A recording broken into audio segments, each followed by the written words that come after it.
And I just usually when you have more communication. Is nothing. No, nothing is wrong with it. I'll come back to that just a second. Right? Because we confess, you see, the last thing I told you, if somebody slaps you on the right side, turn the other side. And what does that mean?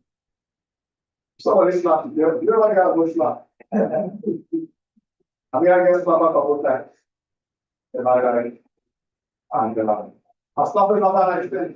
I mean, you feel like in your hair, you feel it going on your chest, going on your foot. A slap is not a pretty thing. You know, I mean, what a slap does, if you know them, and you ever experienced it, what a slap does, it triggers something in your mind. And you want to slap, you want to fight. And that's what it does. But we now have to reach to that place where we have to arrest that. And last week I showed you that when we are confronted with things like these, God has installed in us things that we can do and things that we can use, tools that we can use in order to do. So for example, I told you somebody fussed you out. From now to this one, don't run anything. I don't know if everybody ever fussed you out. No? Yeah, I'll give you No, some. I got I got something. I got my thing. And as a Christian, sometimes we want to understand that what God has placed in us, that we have the ability to be wise, the ability to be harmless. And we got to develop along that line. You see, wisdom is something that we have to make a priority as one of the tools that we will need in order to get the job done. Too many times we act out of wisdom and we begin the process of harm when we operate outside of what God is asking us to do. Yes, sir. Retaliation. It's a deep humiliation. It's an expectation. And it's set a message to do it. Actually, retaliate with a step back. Yeah. So I was thinking that of spice to slap. And don't say, and you responded was a big picture that was to save my life. But in terms of pizza, when we talk about all the demand, that's a retaliation of the flesh. So the birth of the and we have to be wrong way. We have to be bigger picture of what we call the policeman. Don't look up slow because I can recognize it and upset the parents cross me out. Many times to get stuck in the children must come and children do it, the child not stuck on me. Child on soil nature and by 3 minutes and criminal and criminal. And he brought out well, I told him that. I had a Daddy, you have a choice, the child needs special milk. Somebody is probably what I'm telling you, what the hospital provide. So I don't want to get it, I just need to be born. And the man thought, everything comes on. And the man to be there. It takes a lot. It's not flesh and the spirit having to calm down flesh to be not in touch with.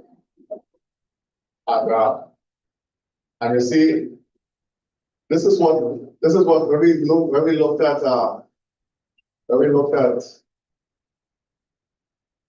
this is 1 and 2 of the same chapter. Be not conformed to this world, but be transformed. You see, and in that transformation, what it does is builds the mind in a different way. You see, You see, one of the things that God has to do with our lives, He has to transform it. But in order to transform, He had to get in the mind. And to get in the mind is where He's going to exercise His will. So when somebody slaps you, somebody cuts you out, it is because the spirit that is in you causes you to freeze and to pause and think about what the next step is going to be. It is not reactionary.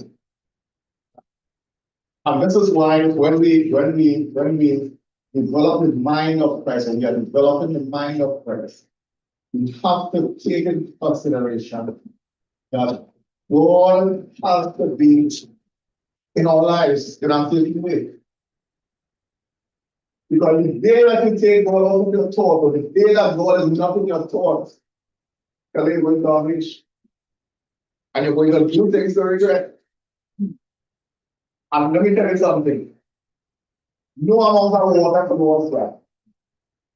Or soap and water. As well, C3 usually says, one thing it can't take back is a Stephen arrow. An arrow that has left the bow, you can't pull it back. And gone. Your words, when you let loose your words, they don't come back. I have to deal with the feelings of that for a long time. You say things that you really shouldn't be saying. And you can't take it back. The work is already done. But the thing about it is that you have to grow out. You have to grow. And you have to try not to make the mistake that you've made.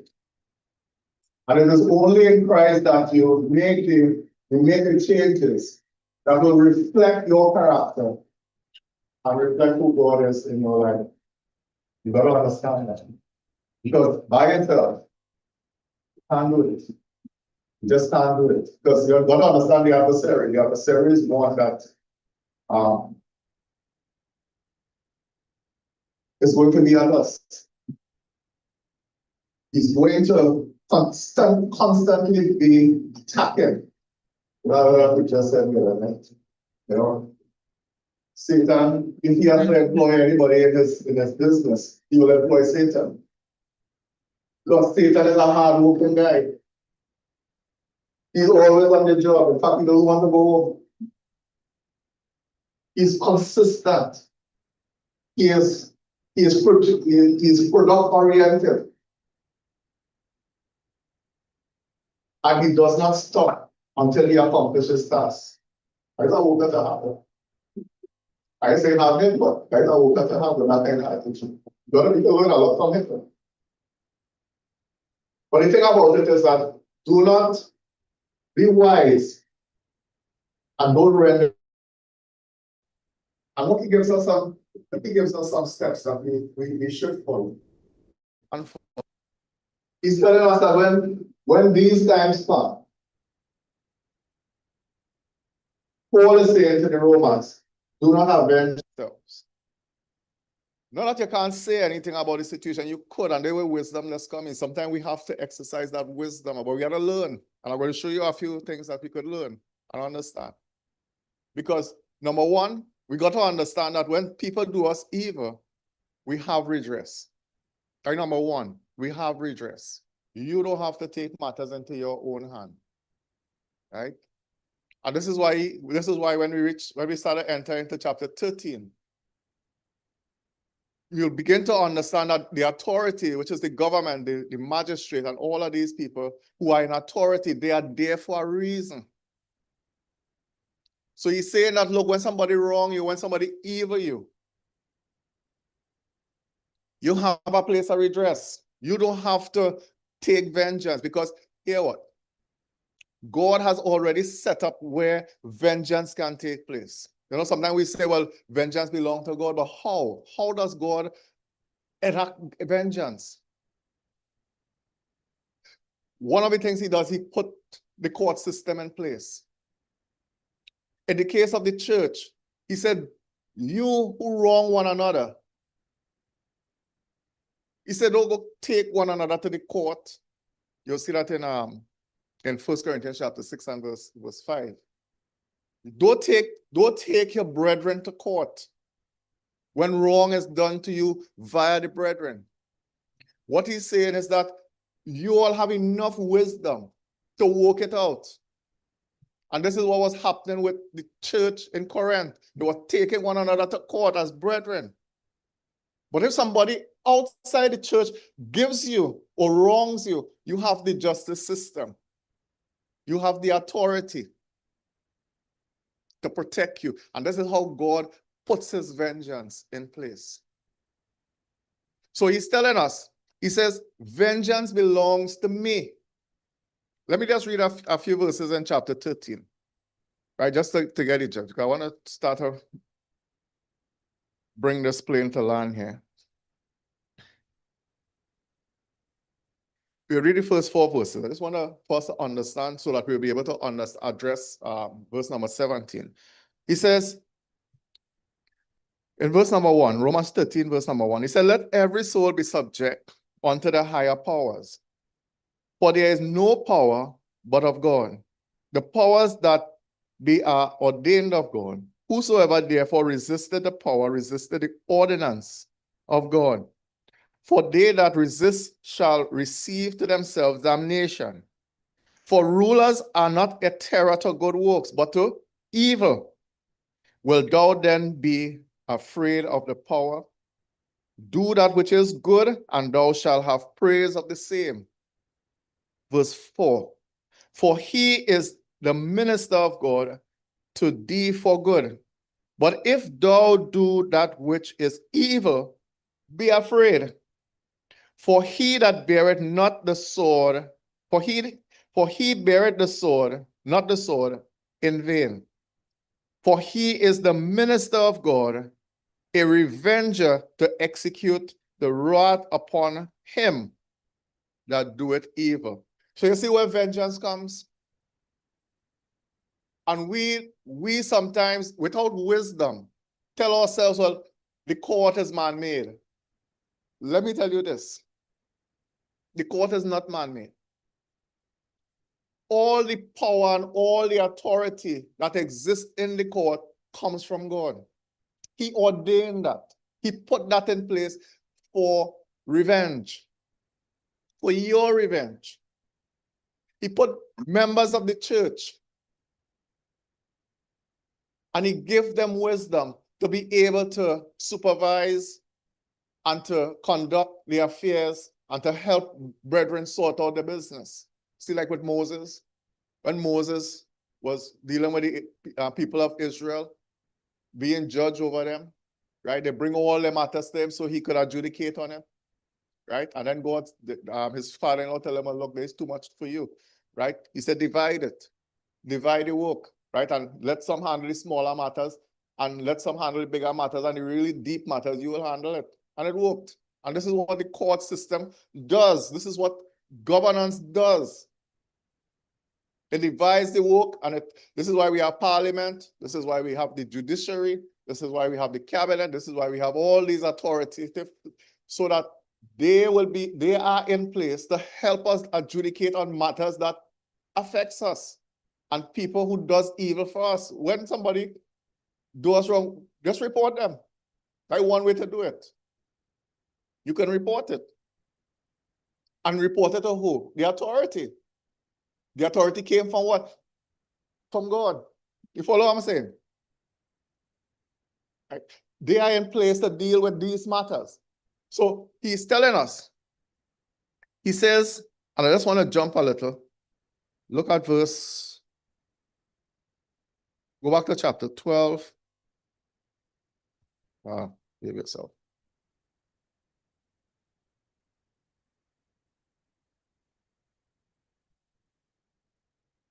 Right. So this is what Paul is saying. And I want us to look at, let's jump to verse 19. He said, dearly beloved, avenge not yourselves, but rather give place unto wrath. For it is written, vengeance is mine, and I will repay, saith the Lord. vengeance belongs to God. But he's showing us that he has put a system in place to avenge. You might not like it, but hear what? It might be slow. It might be tedious, but hear what? This is what God has set in place to avenge wrongdoers. You see? Whether you like it or not, this is what God has. God is not going to come down and zap your enemy, you know, or beat them with a rod. God is not going to do that. God set things in place in order for that to happen. But hear what he said. He said you don't have to let it reach to that place. In verse number 18, this is what he says. He said, live peaceable with all men as far as possible. And this is what his sister was asking this morning. Live peaceable with all men as far as possible. Because let me tell you something. Some people decide that they're not going to give you a rest. They're going to give you a hard time and a harder time. So no matter how much peace you come with, no matter how much truth you put at it, you throw in the white towel, you give them a feather, they decide that they're not going to take that. They prefer give you a hard time. And you can give them what? You see? They will always be at your throat. So hear what? He said, live peaceable with all men. That is a character that has to come from within you. That has to be developed in you. Peace. But hear what? As far as possible. When you reach the end of the rope and you can't take it no more, go and report it. You follow what I'm saying? Go and report it. Because God didn't put the authority in place in vain. He didn't bear the sword. Well, in those days, it was the Roman authority, so they used the word sword, right? Today, we have the court system. We have magistrate, we have, right, the penal system and what have you, right? Go and report it. If you can't take it again. This is what God put the authority there for. Sometimes we go, we ain't get it. But possess. But understand at the same time, we ought to exercise wisdom. Not everything. Sometimes we got to talk to people. I told you last week, sometimes you end up in a cuss-out with somebody, right? And sometimes we just had to eat the humble pie and say, here, what's going on? You know, partner, if I did anything that would have caused me for you to behave like that, I am sorry. Use a little reverse psychology. That with the wisdom that's coming. I am sorry. You understand? So by doing that now, sometimes we tend to cause people to think different about us.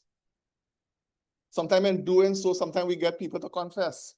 Hey, you know, boy, I'm real sorry, you know. You know, that morning our thing wasn't, yeah, my wife had it out there this morning there, and you just come right after, you and all get your share too. You know? Something had nothing to do with you.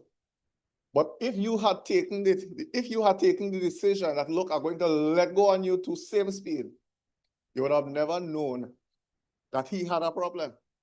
Now he see you as an enemy. You follow what I'm saying? So wisdom got to play. And by allowing wisdom to play, it will help us to be able to live peaceable as far as we can.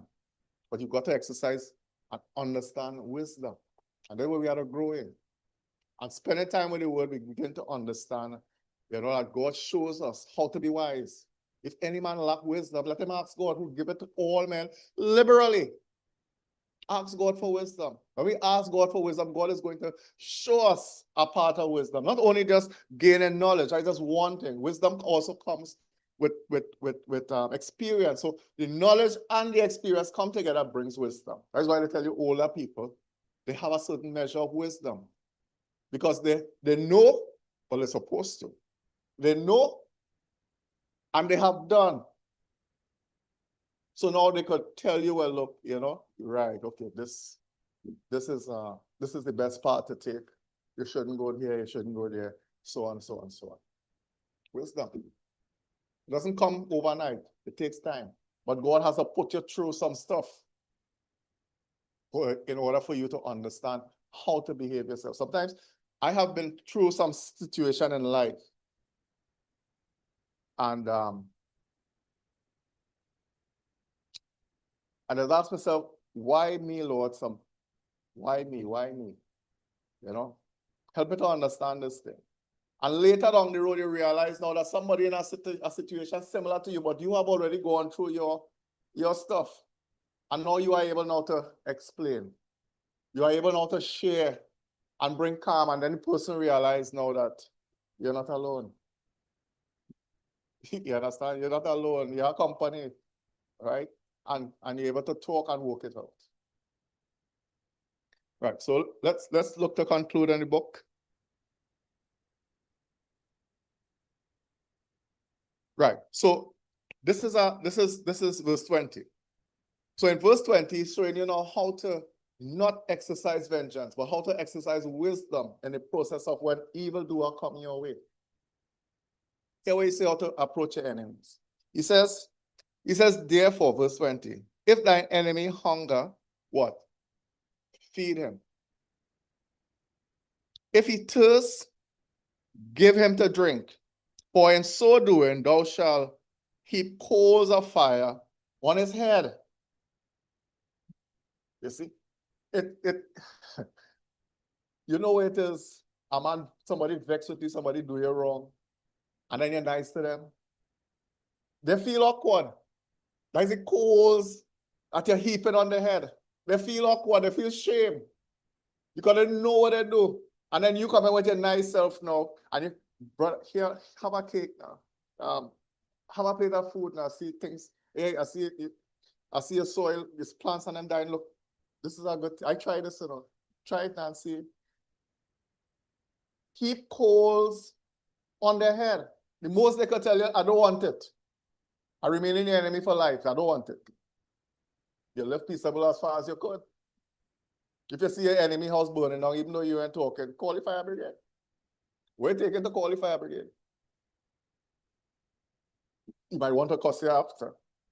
But hear what? You go think twice about it because you save him. And you save him big times. You're heaping coals on the head. And they will go on looking for. You see that wisdom to exercise on evildoer? This is the line that he is telling us to take. Don't be in a hurry to go and try to avenge yourself. Because in trying to avenge yourself, you could make matters worse. And you could really end up with an enemy for life. You see? And this is what God doesn't want. God wants us to live peaceable. Allow his spirit to work in our lives so that men will see your good works and glorify God in heaven. Even the enemies and all too. An enemy they mightn't like you for whatever reason. But you know what the testimony with them? Boy, me and he don't talk, you know. A good man. A good woman. A good person. Understand? You might not have much to say, but they could say that about you. When your enemy could say that you good, it speaks volume about your character. You know, yesterday I invited that guy to the crusade, the revival last night in Sugar Williams. And I sent him my invitation early in the morning, about 5 o'clock in the morning. I ain't hear from him till about after 4. So I said, well, normal thing. Well, you know, you invite people and they just discard it. You know? And I got a phone call and he says to me, he says, David, I see that you sent me an invitation. I said, well, yeah, I thought, I didn't hear from you, so I thought, well, that was it. He said, no. He said, what time is the thing? I said, we'll start 7 o'clock. He said, all right. He said, you know why I'm going? He said, I was trying to remember, I was telling my wife about it this morning, but I couldn't remember the word that he used. But the word to the effect is that he said, you treat me good. And if because of how you treat me, I am going to accept your invitation. You see? And it's by your example and by your conduct, you're going to win the hearts of people. You see? Don't be in a hurry to go and hurt people, you know. Don't be in a hurry to do that. Because in hurting people, you lose them and you might lose their generation going down the road, because they all have nothing to do with you. Don't be in a hurry to God's way is the way that we try to practice so that we could gain them long term. The church could gain them long term, because long term means that if I am not around and you now come as a church doing the evangelistic work, they could hear you because they remember my conduct. Right? And they appreciate it. They might not accept it at the point in time, but they appreciate it. So what you did, you sow a seed for long term. And in long term, somebody going to pick up that. Because seeders grow, you know. Seeders grow. Yeah, seeders grow. And we don't know when it will start to grow. We sometimes don't know what it might grow into. Take, for example, the Chinese bamboo. When you sow the seed of a Chinese bamboo, it takes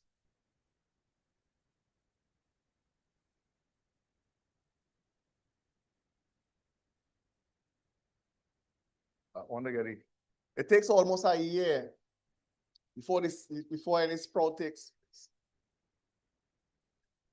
And when it starts to shoot, it grows slow.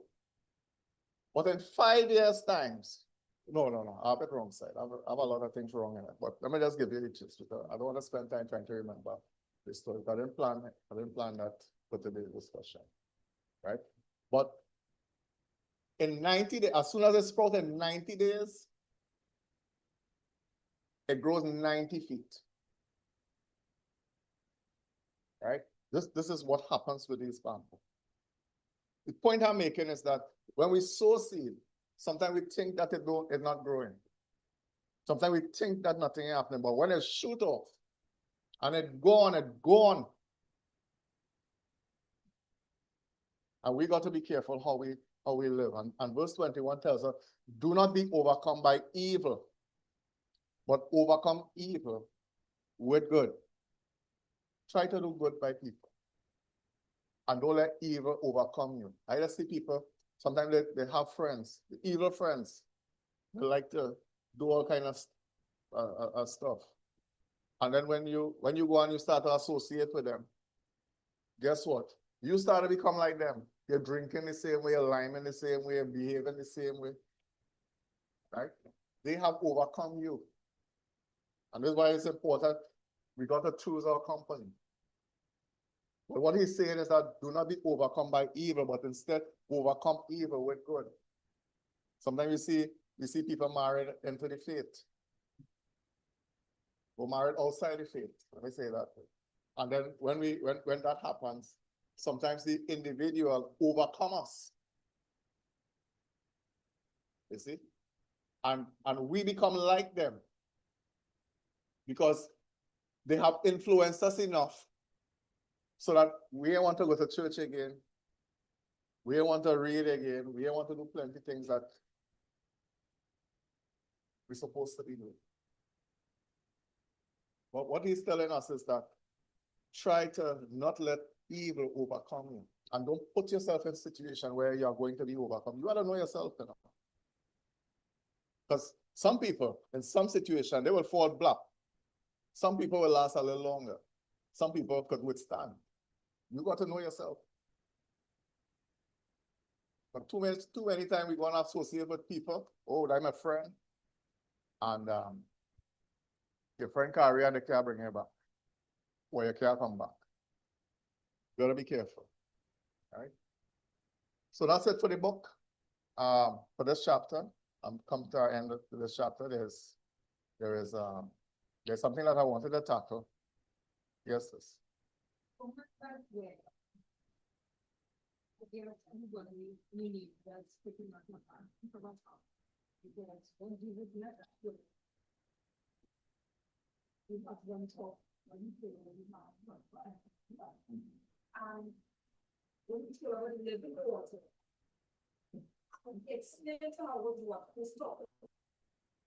Like give this water, you probably know that person is. She was able to go back into the community. To tell people about leaders, which they, even though she probably get humiliated and rejected, we've got a lifestyle behavior.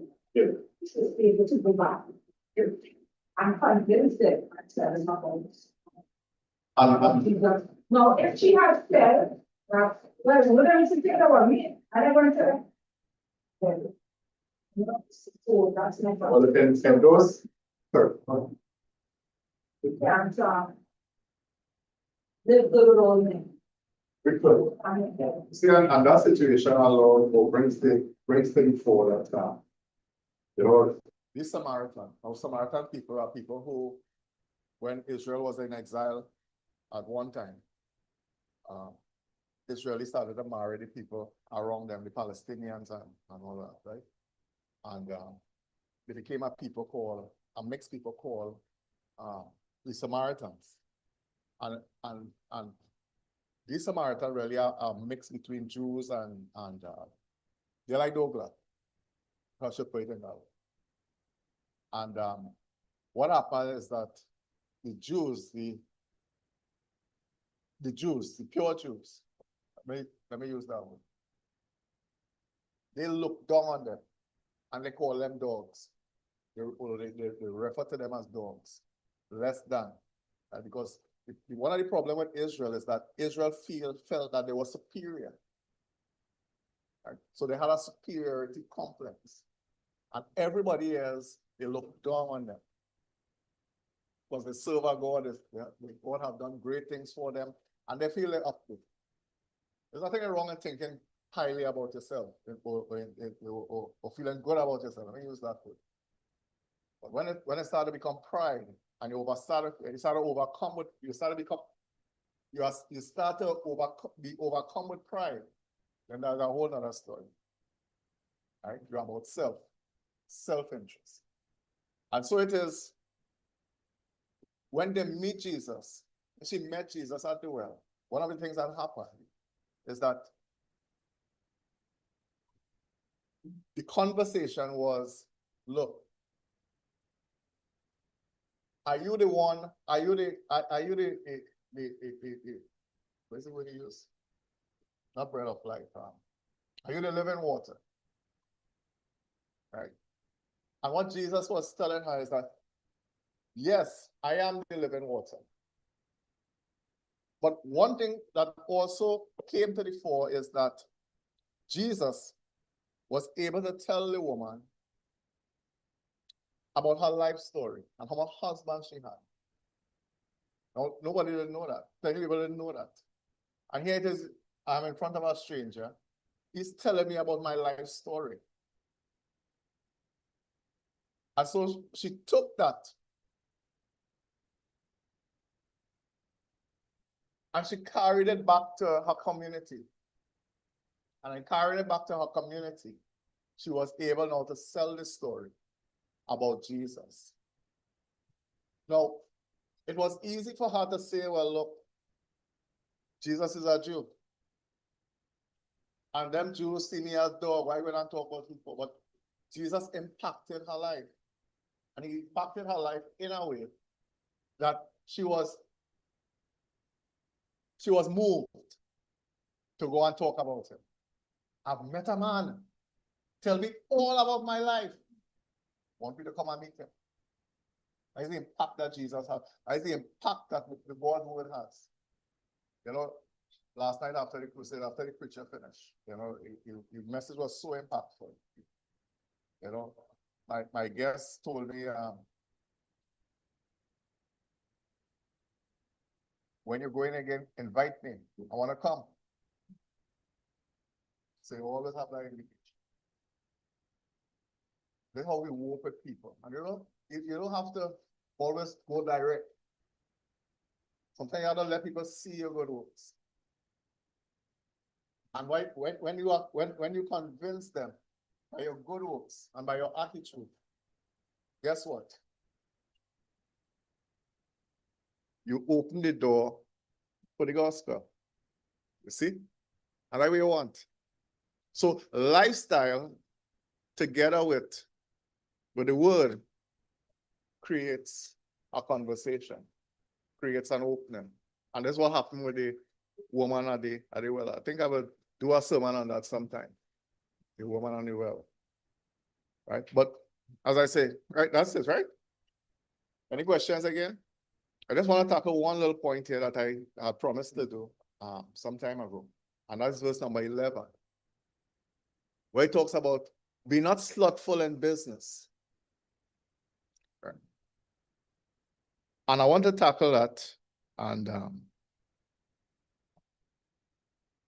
it's verse number 11. Romans chapter 12 at verse number 11. We started to do some work on it, and I asked the question. I still can't remember the question. I thought that too hard because I was asked to write it up. And I didn't write it up. And I can't remember it now. But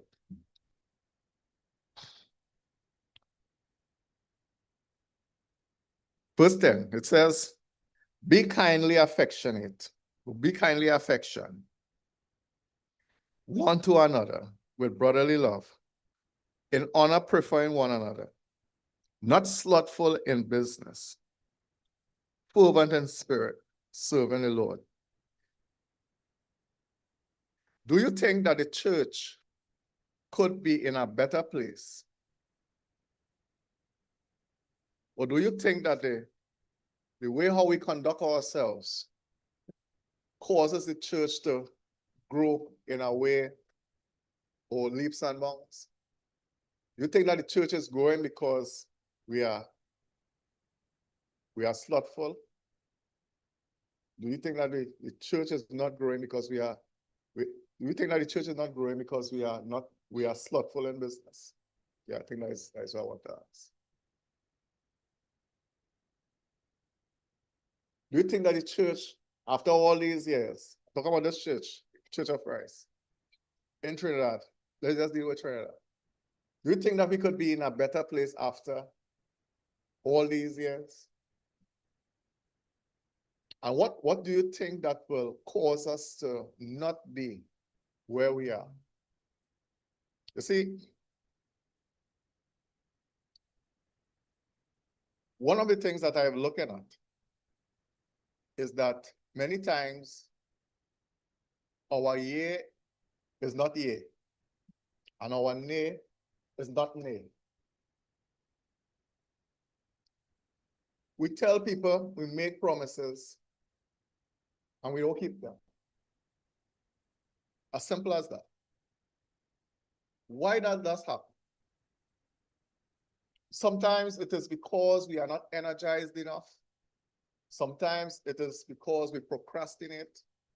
Sometimes it is because we are lazy. Some people are lazy to carry out what they do. They just want to impress you that, yes, I could do and I could. And this is what the Bible is trying to let us know in this verse, that we not be slothful in business. I was looking at Matthew chapter 25 and verse number 15. I don't want to go through the whole verse, the whole reading, but I think you are familiar enough with the passage. I was looking at verse number 18, right? It deals with the talent that was given to these men. You got the other? Yeah. Sir? That's your one. Yeah, okay. Let me just establish that point. Now, in Romans 25, sorry, in Matthew 25, we see that talents was given to different people, right? Some 1, some 5, some 10, and so on. But I want to look at the one with the 1 talent. And the one with the 1 talent thought that he didn't have enough to do anything with. So he said, look, the best I could do for you, or the best I could do with this, is to keep it whenever you want it, a day.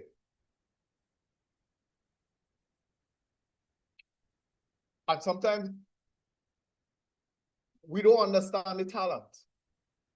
And because we don't understand the talent and what we have in our hands, the power that we have in our hands, no matter how much it is, we don't realize how much it is worth. how much we contribute, how much fruit we could bear with that one talent. And because we don't recognize the value of what we have, we are not energized to do something about it, to cultivate it, to nurture it, and to build it into something. Somebody left me some years ago. Some time ago, let me use that word. $250,000. Keep that for me. $250,000 is quite a lot of money.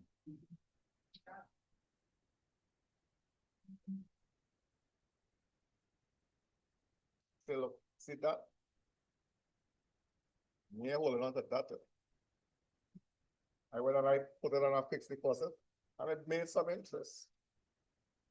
What I say? When it was time to pay it back, I paid it back and I keep the interest. You see what I'm saying? You took the talent. I took the talent and I made something out of it and made a profit out of it.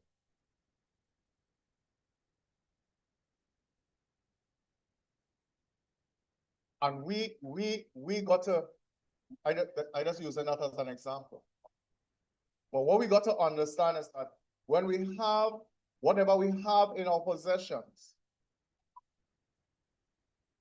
we got to put it to use.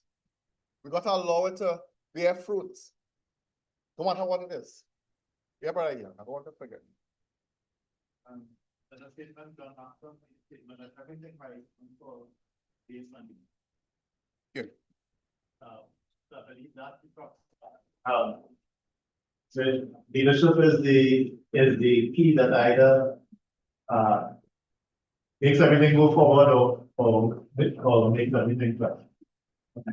I've never seen a slothful businessman where he doesn't last long because the business will crash if he stops. So, and the same thing for each if you're slothful and you like the same thing, it's went down. And so if you look at the principle, if you look at the business, how people operate in business, they want to make a promise. And every way and how they be sometimes things that are illegal. Any just to make a profit, they want to make a profit. Some people make a profit legally, but the other day they try to make profits. Right. I'm giving it a good. But the thing about it is, one thing I would disagree with on that is, I've seen businessmen fail. Because I know a lady with a parlor. So kinds of snacks and whatever. And she allow her children to go in. And they eat snack till the whole business crash. You follow what I'm saying? Leadership wasn't in place. Leadership wasn't in place. And sometimes we have to use our own initiative because we lead ourselves. You got to understand that we lead ourselves. And if we don't know how to lead ourselves, we can't lead nobody. It begins with us. And this is a problem that in the church sometimes. We have sometimes issues with how people lead, and we have issues with how people follow. We have a double whammy. So we have two crises on our hand. We have problem with followers, and then we have problem with leaders. But then, who is God going to hold responsible, the follower or the leader? You see, the man with the one talent, he was given that talent, and he was supposed to take that and make something out of it. We have individual responsibilities, and we have collective responsibilities. We got to understand all of these things. One of the problems we have in the church is that we have too many people with too many voices.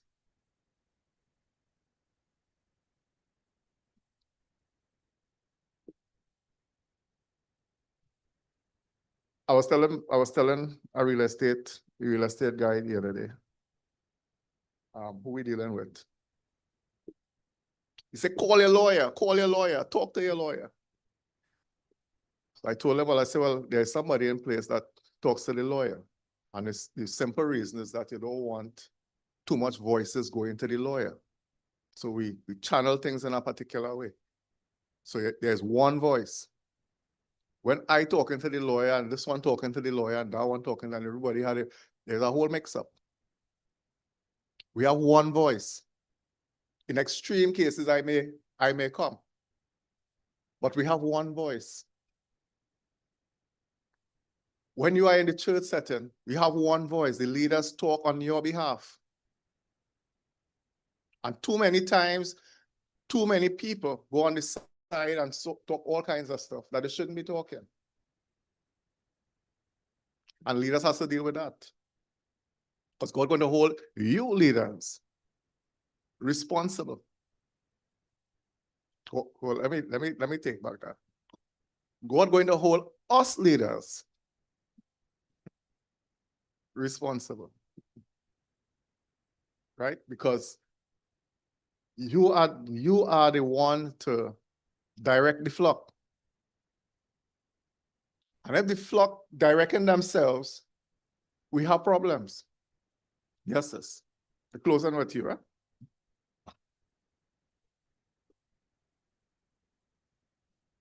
Yes, that's as strong as the weakest link. I was looking at that and verse 1, the Bible itself 24, and it says, meanwhile, the Jewish Jew named Apollos, a native of Alexandria, came to Ephesus.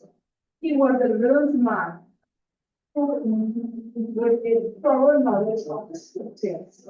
He has been instructed in the ways of the Lord, and he spoke with great faith and told about Jesus accurately. Lord, he knew only the baptism of John. So I'm saying, it's all about obviously deeply. Yeah. My person asked was are we following Jesus? Because I can say Jesus not here. Yeah. All he thinks he was doing that with his disciples, so that he didn't satisfy. We know we have big one among this one. Is how we follow Jesus. I think that's the base topic. And it's a topic that is something that needs answers to.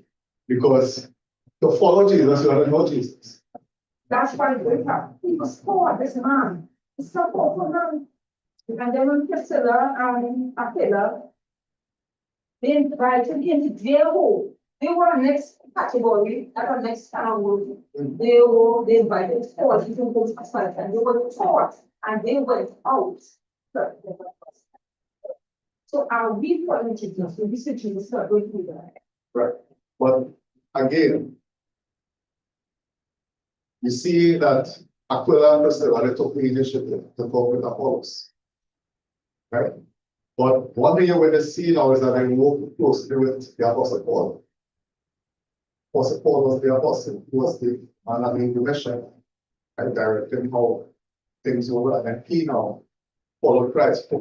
He said, follow after me as I follow after Christ. So there's a leadership thing, there's a leadership structure in this. When the leaders of the church execute their work, they have to follow a pattern. They have to follow instructions. We're not inventing anything. We just taking, Jesus took from the Father, we are to take from Jesus, and we are to take from the leaders. And this is why it comes back to now the question, are we slothful in business? Why the church is not growing? Well, but changing the pattern is a whole other story. The question is, are we slothful in business? Are we doing the things? Is our yea, and our nay, nay? Are we following the pattern? Are we following, are we committed to our word? If I say I'm committed to paint the building, am I showing up? I remember one time we not here, another place. We organize a work day. And only 2 people show up. A whole church, 100+ people. 2 people show up. So I told the guy, I said, look, here, what's going on? We come here to waste time, you know, right? If we are 2 people, we'll do 2 people work. Or give 2 amount of people a work. Are we all able to do all we come to do? I think we give the dig assessment or something. Or something. I think it takes. Anyway, I don't want to go into that because I want to take up no more time. But 2 people came out. Or a tank stand was built. 2 people came out. Say, look, we come here to spend till 4 o'clock, we will work till 4 and we'll do what we could do and call it a day. Right? So we get 2. Because you have to let your word mean something. And if your word means something, you're going to grow. Business will not stop. Your business at the church will not be slothful. Because everybody have an interest and everybody will make an impact in the development of people's lives, in the development of the congregation, in the development of structures and case may be. But too many times people negate their responsibilities and they don't hold themselves accountable. We don't hold people accountable. And so we allow slothfulness to run through the congregation. Well, yeah, I said I was coming, you know, but boy, I feeling so tired. Me ain't coming again. No, you can't be like that. You can't be like that. Right? There are times when I'm sick. And because I made a commitment, I want to hold it. And if I really can't make it, I will call and say, well, look, so is the case. This is the situation. We'll decide now what you want to do. But we can't just not show up. And then when you see them the next day or whenever you see them, you know, boy, I was tired, I couldn't make foolishness. We slothful in business. We cannot operate like that if we want to manage a church. If you want to manage anything. Even your own family, you can't operate like that. If you tell your children that, look, hey, I'm carrying you to C3, them looking forward to that, you know. And you come now, boy, we'll go our next day, are tired. But them looking forward to that, and you disappoint them. And they will hold you. They will never forget you for that. Sometimes you wonder, well, why my children behaving how they behaving? Because you've made promise that you didn't keep. They're holding you responsible for it. And sometimes you mightn't even remember that in years after. But they will remind you. Sometimes they remind you. You remember the time when you promised me to go C3 and you disappoint me. I was well looking forward to that. And you disappoint me. Let your yea be yea and your nay be yea. And if you can't go for whatever reason, make sure that your reasoning is strong. And people will say, all right, okay, I could identify with that. Right, okay. Well, tell me you're tired and you forget and you this and you that and you excuse frivolous slothfulness. I'm not taking that. You're not taking that. Why we do it to people? Why does we do it to people? Why does we do it to the church? Why does we do it to God? I heard a preacher said 2 nights ago, he said, just imagine. Not a preacher, sorry. The MC. He said, just imagine. He said, Shogunas has a revival. And most of the hall, most of the crowd is visitors.